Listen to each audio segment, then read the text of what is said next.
I want to thank you, Mr. Chairman, for holding today's hearing on grid reliability challenges in a shifting energy resource landscape. Mr. Chairman, my question is, could we just come up with an acronym for all of these words, for this long title? As the title of this hearing suggests, the country is indeed in a period of transition in an area of electricity generation away from some of the older, dirtier, carbon-intensive coal-fired power plants and towards a heavier reliance on natural gas and renewable source of energy, including wind and solar and hydropower, to generate electricity. 20 years ago, Mr. Chairman, coal accounted for over 50% of all power generation in this nation, while natural gas was responsible for less than 15% of electric generation.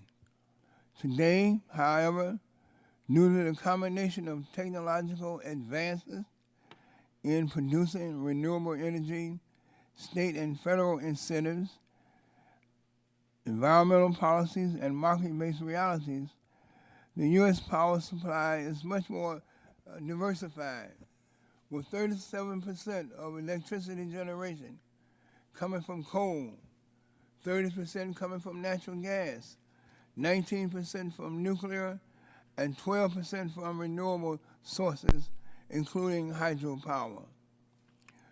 Mr. Chairman, this diversification of the nation's power supply is a sign of the times as we move towards a 21st century model, which does not rely too heavily on any single carbon-intensive energy source.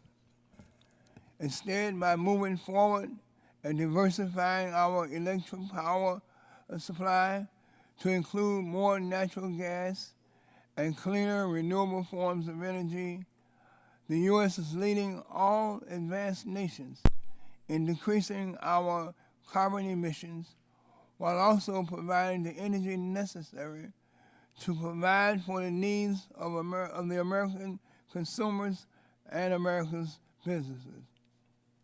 According to the EIA in 2012, U.S. energy-related combustion emissions declined 3.7% to 1994 levels as a result of slow economic growth, the accelerated use of renewable energy sources, and the transition from coal to natural gas.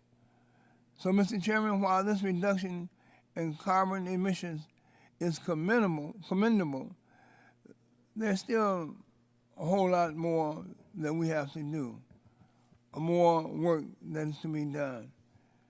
U.S. energy-related carbon emissions is currently 5% above 1990 levels. And without additional policy, the EIA predicts that carbon pollution will continue to grow by 7.5% between 2012 and 2040. President Obama has pledged to cut carbon emissions by 17% between 2005 levels, below 2005 levels by 2020 in order to help combat the devastating effect of climate change that we have been experiencing much too frequently. And in order to do so, we must continue to integrate renewable forms of energy into the electric power supply. Of course, as we continue to integrate renewable sources of energy into the power grid, natural gas will play a larger role in helping to avoid possible reliability issues. Additionally, Mr. Chairman, we must encourage and promote the development of advanced technologies and best practices to help integrate renewable energy sources into the grid while maintaining reliability. We must ensure that FERC has the tools and the capabilities to remove barriers to integration. Mr. Chairman, Order 764, VERS, which is the integration of variable energy resources, which was finalized in June of 2012, is a clear example of FERC's ability to integrate renewable power into the grid while also helping to ensure that American families and America's businesses have access to reliable and affordable energy. Mr. Chairman, we must continue on this path of diversifying our nation's power supply with cleaner, renewable sources of energy, and while also making sure that FERC can and that the relevant agencies can and have the authority and the capabilities to keep America's lights on. Thank you, and I yield back.